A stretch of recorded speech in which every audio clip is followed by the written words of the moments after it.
Joined here by head coach Brian Bubna, seniors A.J. Iverson, Sam Cantrell, Will Roberts, C.J. Riley, and John Robertson. Coach, just kind of start with an opening statement about today's game.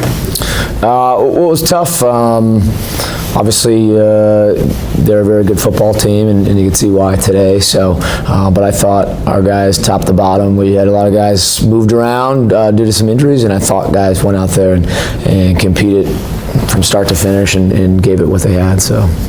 And for any of the seniors here, what's it mean to cap off your careers with 2 straight trips to the NCAA Tournament? I guess it's definitely been an experience, especially for me coming off of last year. I broke both my legs, so a little nervous coming back, but it felt good. The outcome wasn't what we wanted, but it was nice to survive the game this time, so, at least for me. Yeah, I think it's always just like an honor.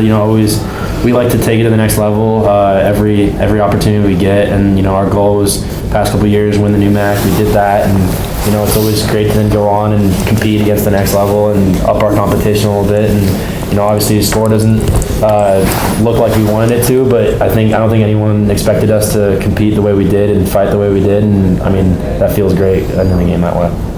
And then comparing and contrasting this year's trip versus last year's trip, what were the main differences, like from a comfort level or anything like that? Yeah, I think last year, I don't know if we were picked to finish first on the NEWMAC last year or not. I don't know, but we did. I think going from last year's pro team to this year's team is totally different. I know we weren't picked to finish in the top 3 in the NEWMAC this year, and we just kind of had a different way of getting back to the top. So I think that all the guys knew what it takes just to compete for a conference championship, number one, and realistically we had to go on a 4 or 5 game stretch there. We had to win 5 in a row just to get here, and it took a double overtime win, a 43-40, last minute win at Springfield, a last minute win at Coast Guard on the road. The playoffs for us start, this is week 6 right now in the playoffs.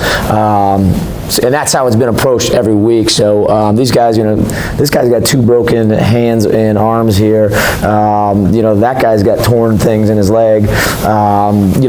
They've been scrapping just to stay healthy enough to play and have a chance to win. And then we knew getting here is a whole nother ballgame, right? It's a whole nother deal, right?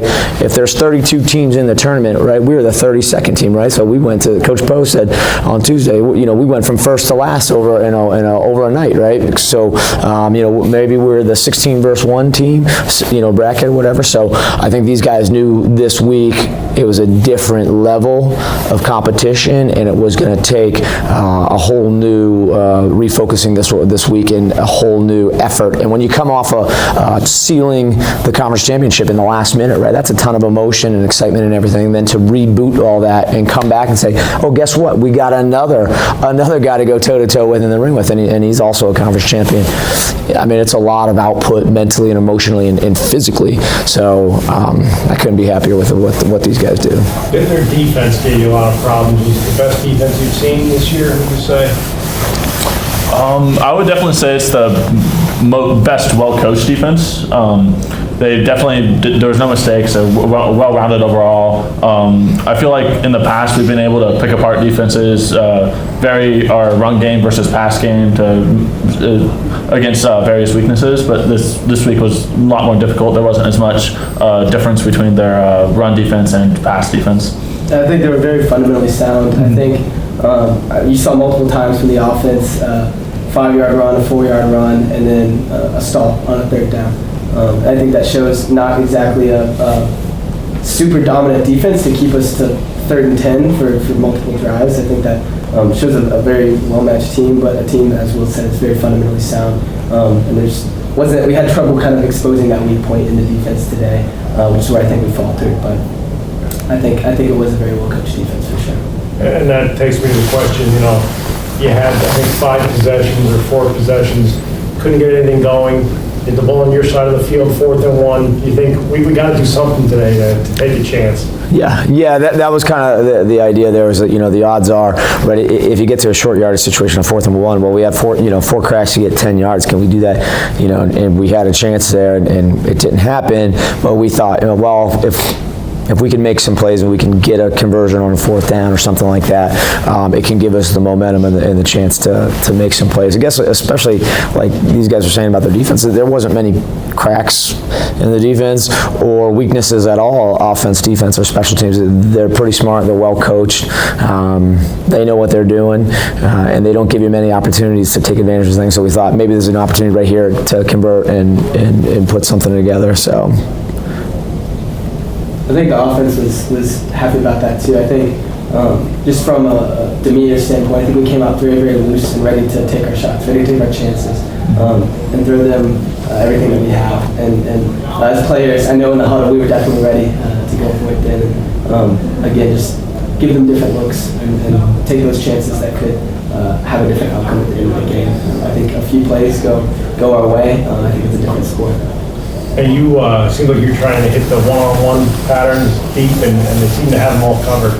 yeah, they were very good on the outside, but we felt like, well, if they're going to send a lot of pressure, right? If we can protect, we have some skill on the outside, and if we can protect long enough to hit a couple big ones, that would give us a chance. So, but I thought the officials did a good job letting the guys play out there. They let them be physical with each other and play football, and I was happy about that, actually. And then this year's senior class, transforming the program, back-to-back NCAA championships. What does it mean to be part of a group that has done so much for MIT football? It means the world, to be honest. I love playing with these guys here. Every other brother on that team. I think I'm going to be taking away and feeling a lot of pride in doing some sort of contribution to the culture change that has happened in MIT football. I think there's a confidence that we walk with. I think there's a swagger that this team has that wasn't there when I was a freshman. To have some small part in that is something that I will be very proud to walk away with for sure. Yeah, I think one of my biggest takeaways has been when I first got here, it was the football was kind of preached as a business kind of thing. Got to go take care of this business deal, and as soon as Bubna took charge, it's a different tone. It's party, it's fun, and it's been really great to see that transition and just be part of a back-to-back NCAA champions and enjoy football. And it's been a really great experience overall. Yeah, it's pretty simple for me in the terms of the journey. It's when I got here, it wasn't very fun. I love football. I have a great time playing it, but it wasn't a whole lot of fun. Now I'm having a great time. I wouldn't trade anything to be out there, and that's the difference. Everyone is having an amazing time playing football. They like playing with each other. We've had a great time as a class, and it's been amazing to see that journey from something that's a task to something that's enjoyable and something we truly love to do. How many of you had perfect SAT scores coming out of high school? None? Not quite, no. I don't know about that. I'll get Kevin in here.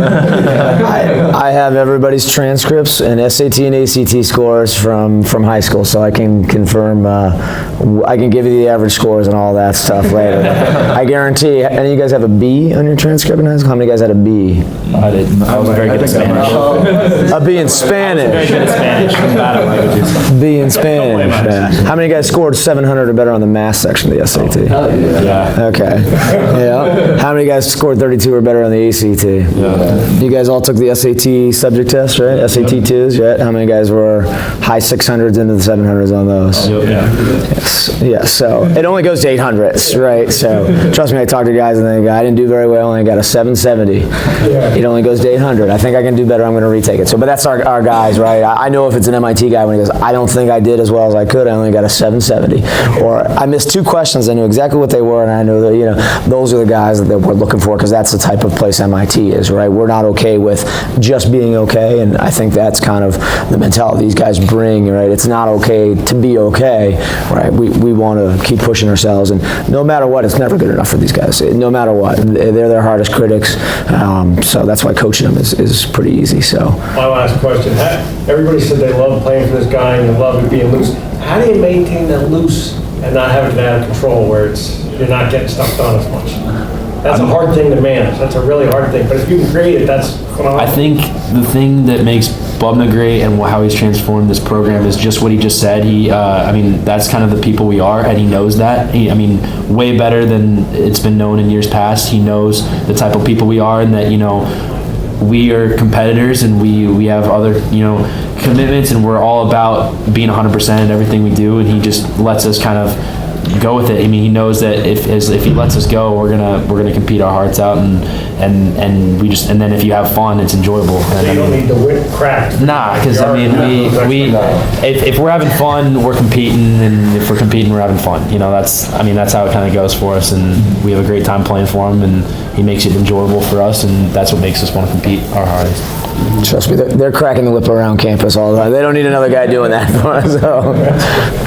Half the time they're telling me, well, anyways, we should do this, or I'll say something like, no, coach, that's not the check you said on Monday on the meeting, So I ask a lot of open-ended questions because sometimes I'm unsure. Yeah. I know these guys always know the answer, so it's pretty nice. That's good. All right, well, thank you, gentlemen. Thanks, guys. Congratulations on a great season. Thank you.